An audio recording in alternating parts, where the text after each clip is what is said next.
तमाम लोग आपसे मिलने आए, पूरी जनभावना आपके साथ है जो आपने नहीं, इसमें देखिए जनभावना साथ में है, ये क्योंकि समाज ये जो हमारे साथ में लोग दिख रहे हैं, ये पूरे इस समय देश में और राज्य की स्थिति है। इस समय जो सामान्य वर्ग है, जो करंट स्टैब्लिशमेंट है, जो राज्य सरकार और केंद्र सरकार में सामान्य वर्ग अब अलग हो चुका है।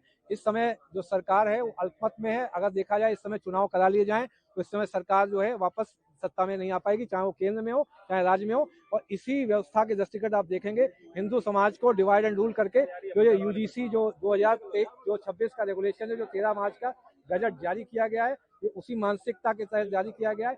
इसका सिर्फ एक ही मूल है, हिंदुओं को डिवाइड एंड रूल करो, हिंदुओं को और उपजातियों में आपस में द्वेष पूर्ण रूप से बांटो, जिससे कि आप उनको चुनाव के रूप में वोट बैंक के रूप में इस्तेमाल कर सकें और उन पर रूल कर सकें। इससे सिर्फ एक ही चीज हो सकती है, सामान्य वर्ग के जो बेटे बेटियां हैं उनको या तो बेटे का शोषण होगा या बेटियों पर जिनकी बुरी नजर होगी वो समता समिति के माध्यम से फर्जी शिकायतें कराकर बेटियों को आत्महत्या के लिए या तो मजबूर करेंगे या उनको शारीरिक शोषण के लिए मजबूर करेंगे। क्या कहेंगे आपके इस्तीफे के बाद पूरे उबाल सा आ गया है, तमाम लोग हैं, जगह जगह प्रतिक्रिया आ रही है, क्या कहेंगे? देखिए पूरे देश में पहले से ही प्रदर्शन हो रहे हैं। ये अगर सरकार आंख बंद करके बैठी है तो इसको या तो इनके चाटुकार जो हैं, जो राज्य सरकार या केंद्र सरकार में बता नहीं रहे हैं कि देश में इस समय बहुत ही विषम परिस्थिति है। सामान्य वर्ग पहली बार इतना मुखर हुआ है। आप किसी भी सोशल मीडिया, किसी भी ग्रुप, किसी भी व्हाट्सएप इंस्टाग्राम पे देखेंगे, सामान्य वर्ग अलग हो चुका है। जो बीजेपी पहले भारतीय जनता पार्टी हुआ करती थी, वो इस समय विदेशी जनता पार्टी बन गई है। सर इस्तीफा देने के बाद सरकार की तरफ से कोई दबाव तो नहीं आपको? नहीं, कोई हमारा किसी लिए दबाव होगा? इस्तीफा जो है हमारा नैतिक अधिकार है। जब हम इस तंत्र में जो है तंत्र जो हमारे परिवार के बेटे बेटियों को आत्महत्या के लिए मजबूर करेगा तो ऐसे किसी तंत्र का हिस्सा हम नहीं बनना चाहेंगे। और हमारी अभी जितने भी हमारे सजाती जो ब्राह्मण जो MP MLA बन के बैठे हैं उनसे अभी भी आह्वान है, अगर आप मुंह नहीं खोल सकते हैं तो चुपचाप रिजाइन करके आ जाइए, नहीं तो मुंह खोलना चालू करिए। समाज आपको माफ नहीं करेगा। आप समाज के कारण वहाँ पे बैठे हैं, यदि आप समाज के नहीं हैं तो समाज आपको अभी आने वाला चुनाव आइए, आपको टिकट मिल भी जाए आप जीत नहीं सकते। अगला ये चुनाव लड़ने की बात नहीं है, ये पूरे एकीकरण की बात है। सामान्य वर्ग और ब्राह्मण समाज के साथ जो अत्याचार हो रहा है उसके लिए समाज ही अपने आप एक विकल्प के रूप में वैकल्पिक व्यवस्था के लिए और स्वयं डिसाइड करेगा। अभी आपके साथी जो लोग आए थे, क्या बातचीत हुई, क्या आपको समझाने की कोशिश? नहीं, समझाने की नहीं। देखिए वो एक नैतिक, क्योंकि जो हमारे अधिकारी वर्ग हैं वो एक तरीके से मित्र होते हैं, अभिभावक भी होते हैं।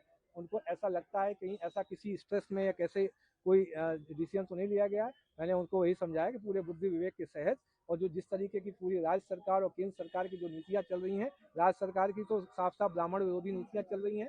केंद्र सरकार की जो है ये सामान्य वर्ग के लिए जो UGC का जो रेगुलेशन लाया गया 2026 का, जो 13 जनवरी का जो भारत सरकार का गजट है, अत्यंत ही निंदनीय है। इससे सिर्फ एक ही नियति हो सकती है, आप शॉर्ट टर्म में आप चुनाव जीत सकते हैं, आपको थोड़ा बहुत वोट मिल जाएगा, लेकिन एंड में आप चले जाएंगे, लेकिन देश को सिविल वॉर सिचुएशन में आप छोड़ के जाएंगे। ब्राह्मण समाज से बात हुई थी पहले इस्तीफा देने से पहले? ब्राह्मण, देखिए मैं तो जिस तरीके से मैं अपने जितने भी जो राज्य हैं, राज्य के विशेष रूप से कई संगठन हैं, मैं तो उनसे बात करता रहता हूँ। और सभी की, खासकर इस बार पहली बार ऐसा हुआ है ब्राह्मणों के साथ जो सामान्य वर्ग के सवर्ण संगठन, जो करंट जो एस्टेब्लिशमेंट है, जो केंद्र सरकार और राज्य सरकार के प्रति वो अगेंस्ट हो गए हैं, विरोध में आ गए। ये पार्टी बनाएंगे इसके बाद आप? ये समाज तय करेगा, मैं कुछ तय नहीं करूंगा। समाज के पहले तो माननीय जनप्रतिनिधियों से बात करनी है कि आप किस लिए वहाँ बैठे हैं। जब जनता के साथ, ब्राह्मण जनता या सामान्य वर्ग की जनता के साथ अत्याचार हो रहा है तो आप कॉर्पोरेट कंपनी के एम्प्लॉय बन गए।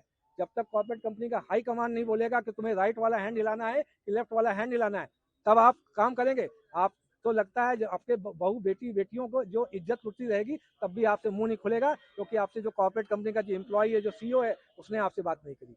ठीक है यार।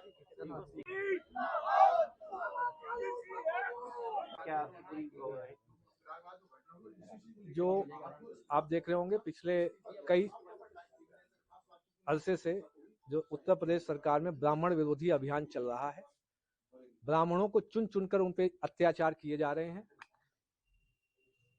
कहीं जेल में डिप्टी जेलर ब्राह्मण को मार दे रहा है, कहीं किसी थाने में विकलांग ब्राह्मण को पीट पीट के मार दिया जा रहा है। अभी हाल ही की जो 2 हफ्ते के अंदर जो घटनाएं हुई, जिसमें कि माघ मेले में मौनी अमावस्या के दिन हमारे शंकराचार्य जी ज्योतिर्मठ के अभिमुक्तेश्वर जी महाराज वहां पर स्नान के लिए गए तो उनके शिष्यों के साथ बूढ़े बूढ़े सन्यासियों के साथ, आप सोचिए, पैरों से, लात से, जूते से मारा गया है। चोटी जो ब्राह्मण समाज की गरिमा, अस्मिता और सांस्कृतिक प्रतीक है, उसको चोटी से घसीट के आप देखिए कैसे जमीन में घसीट के प्रशासनिक लोग मार रहे हैं। जब प्रशासन के लोग ऐसे मारेंगे तो क्या बाहर के जो अन्य वर्ग के व्यक्ति हैं, क्या आप मैसेज देना चाहते हैं कि जब वो प्रशासन के लोग ऐसे मारे तो वहां तो नरसंहार होगा? आप क्या चाहते हैं, ब्राह्मणों का नरसंहार कराना चाहते हैं?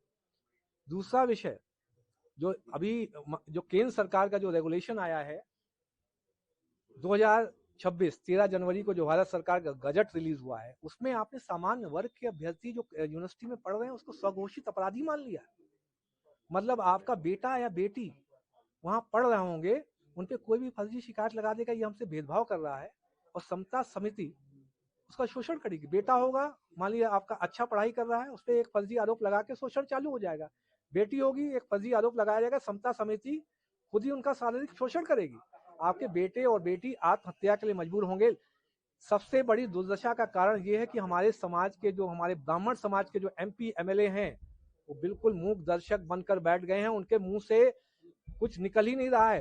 क्या वो चाहते हैं कि समाज में बेटे बेटियों बहू बेटियों का रेप होगा तब भी कुछ नहीं बोलेंगे? क्या वो कॉर्पोरेट कंपनी के जो एक एम्प्लॉय के तौर पे काम कर रहे हैं, जिसमें कि जब कॉर्पोरेट कंपनी के CEO बोलेंगे कि हाथ राइट वाला हिलाओ तब राइट वाला हिलाएंगे, लेफ्ट वाला हिलाओ लेफ्ट वाला हिलाएंगे?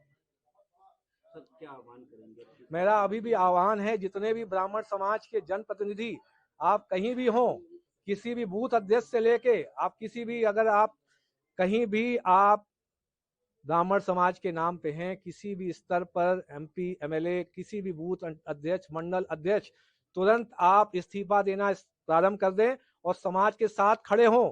ये समय आ गया है, वरना आपका नरसंहार होना तय है, सामान्य वर्ग का नरसंहार होना तय है, क्योंकि आपका जो जनप्रतिनिधि है वो सोया हुआ है, कॉर्पोरेट कंपनी का एम्प्लॉय बन के बैठा हुआ है।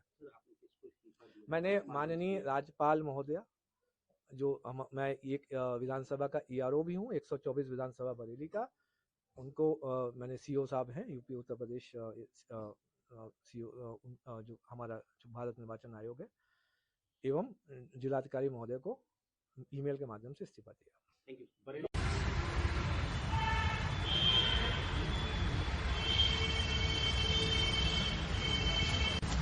पूरा यही चला दियो, पूरा दिन रात। आज बोले पूरे दिन यही चला दियो।